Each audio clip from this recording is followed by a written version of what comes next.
Hello, welcome to InSight. I'm Wendy Brokaw. And I'm Ross Sutherland.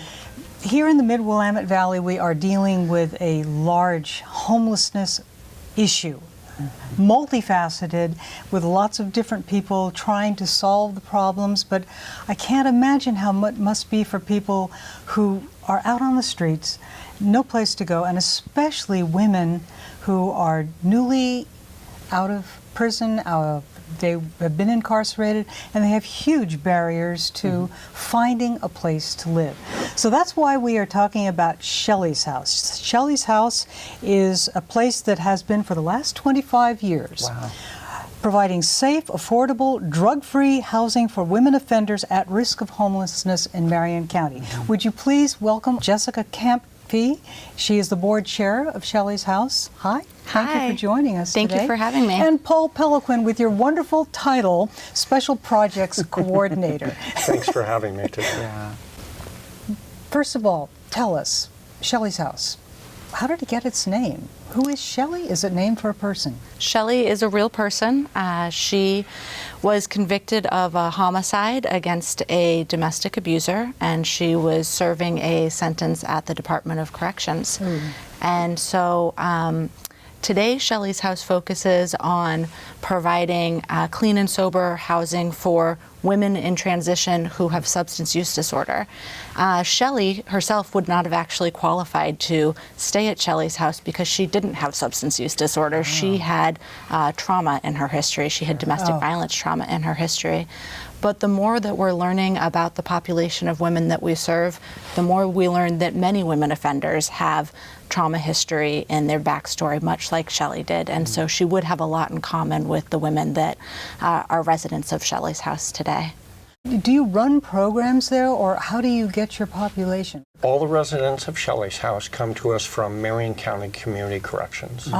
So all the women are under the supervision of Marion County, and either released from Coffee Creek in Wilsonville, or are released from jail here in Marion County.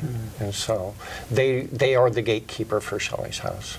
They screen our women, and if they have a good candidate, we'll send them over to us. And we really don't provide programming. The program that we provide is housing. So we are focused on helping a group of people who are in a very vulnerable place. They're transitioning out of prison, they're transitioning out of jail, they're newly clean and sober, and they have a lot of barriers to find housing. So we are really filling that gap for them during this time of transition so that they don't end up homeless and they don't end up returning to really dire circumstances that could cause them to lose their sobriety. Yeah. Well, and also that they're together with other people that understand where they've been and where they're going is so important. The peer aspect of Shelly's House is one of the things that makes it so successful. So we have a resident manager at Shelly's House who is a woman in recovery who's further in her recovery than the newer residents. When women move into Shelly's House, they reside in the house with other women that are in recovery, and they work as a support system for each other. They help hold each other accountable. Once a week, Shelly's House has house-wide meetings that all of the women are required to attend unless they are at some sort of treatment services or employment or school. But if they're available, they're required to be there and to participate in house meetings, to talk about problem solving within the house and to give each other that support and accountability. And that's a big piece of what makes it a successful transition. Does Shelly's House have paid staff, or are you all volunteers? We're an all-volunteer organization. Oh, so, my gosh. No paid staff, but as Jessica mentioned, we have a resident manager she's the eyes and ears on the ground at Shelly's House for the board, and so all our time is volunteered. Wow. What is the typical stay? And is there a transition from one way of staying there to different levels? I noticed that it has apartment buildings connected to it, which I didn't know when I went there. Yeah, so all women that come into Shelly's house initially live in the house with other women. And that's really important because their sobriety is the most vulnerable first when they come into the house. And so we want to make sure that we're providing the most accountability and support at that time. As women have been at Shelly's house for a period of time, have been in compliance with the house rules, have gained employment and are making steps to further their progress, they're able to transition into an apartment. The apartments are all 2 residents to an apartment because, again, we don't want anybody to be in a position where they're feeling like they're isolating and that could contribute to a relapse. And so, but the moving into the apartment is part of the transition that we're able to provide to women that are getting back on their feet, and eventually they'll transition into independent living. Wow. Is work a requirement? Do they have to work? Do they have to have a job? They have to pay their cost of care, and it is a much reduced cost of care, but it is important in people's transition back into the community that they do seek gainful employment and start figuring out how they're going to be able to live independently eventually. And so work in and of itself isn't a requirement, but we do require that the women be making progress towards independent living. Well, and it's so wonderful having people in different phases of their recovery. So if you're coming in fresh, you can look at somebody who's living in the apartment and say, that's where I want to get to. Absolutely. Yeah. Well, speaking of apartments, I'd like you, Paul, to give me an idea of just how the community has embraced Shelly's house and is helping you refurbish it. Well, so just a couple of years ago, we applied for some federal money, and we've been doing a renovation on Shelly's house. Ooh. Stage 1 of what we consider to be kind of a three-part renovation, and so we're wrapping up that housing urban development loan, and have done many improvements to the house. We have heating and cooling upgrades that we've done, and an enlargement and improvement on the bathroom, and working on some flooring issues, and have sealed the house from the weather by replacing all the roof. And we've also established a kind of an endowment maintenance fund with the United Way here in Salem.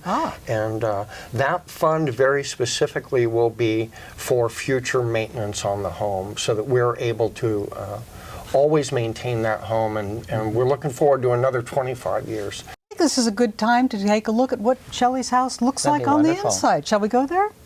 Let's go.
Wow. How about that? That's amazing. So you've been in business for 25 years, and yet you're kind of off the radar in Salem. Can you? Not everybody has heard of Shelly's house. So Shelly's house, 25 years. We incorporated in 1993. And why is it that you've never heard about us? Yeah. Well, it's primarily because we didn't promote ourselves. A bunch of Department of Corrections employees just very quietly kept that place running for years and years and years. And we were kind of concerned about how the neighborhood might react to feel like that they have a halfway house or a transitional house with a bunch of criminals living in their neighborhood. That's understandable. And you know, we learned a very important lesson though, and that is we weren't giving the community enough credit. Wow. Because when people heard about us, they stepped up and they wanted to help. And there was none of the stigma attached to it that we thought that there might be. And so for the last few years, we've been trying to do a better job about talking about Shelly's House and what we do and why we do it. And you have a number of success stories about women that have gone through the doors of Shelly's House. Absolutely. And you know, one way that we define success is every day that we keep a woman housed who would otherwise be homeless, that is a successful day. So bet there it are is. certainly the small successes, the night that somebody didn't sleep under a bridge because she had a safe place to sleep, that's a success. But we also have larger success stories, and I think Paul's going to share one with you. So our last resident manager, a former resident manager, her name was Linda, and she'd actually been at Shelly's House 3 times. Took 3 times for things to really click for Linda. But she came back and stayed with us for over 5 years. And she just made the decision that this time was going to be different. And after a few months with us, about 9 months with us or so, she became resident manager, and she stayed another 4.5 years after that. Got her AA degree, and she's working at Bridgeway Treatment Services now. Wow. Wow. So, yeah, she's not homeless anymore. That's great. Do any of the women that are there tell you as they talk about what it means to them, as just in conversation, the difference between what they expected perhaps and what they experienced at Shelly's House? Absolutely. So I've had women say to me, I'd been in prison living in a dorm with all of these other women. I was really reluctant to come and move into a house where I was going to again be sharing space with women.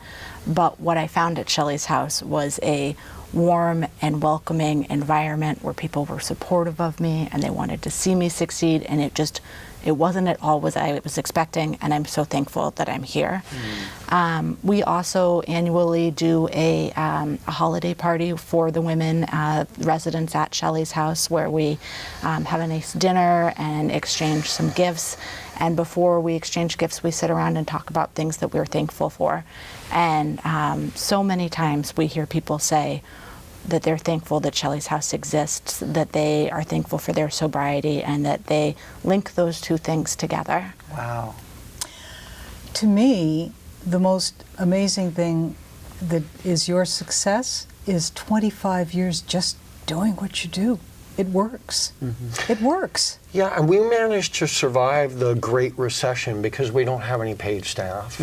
So for less than $30,000 a year, we operate Shelly's House, and that's less than incarcerating one inmate in the state prison for a year. Wow. So your dollar goes pretty far with us. That's amazing. If people want to know how they can get involved, how to help you, volunteer, give you things, what do they do? Our webpage is shellyshouse.org. There's Yeah. contact information there. If you're on Facebook, you can go over to just search for Shelly's House of Salem, and you'll find us there. And you know, we also have an account through the United Way. So if you give through the United Way, you're able to give to Shelly's House through them.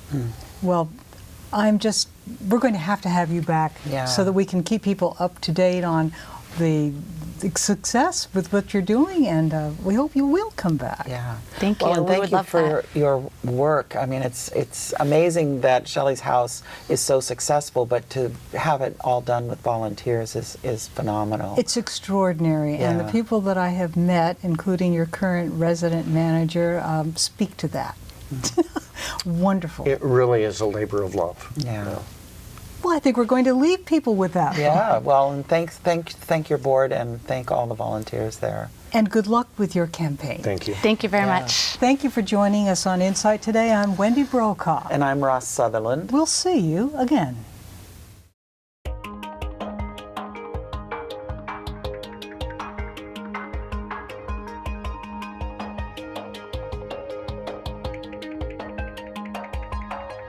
you.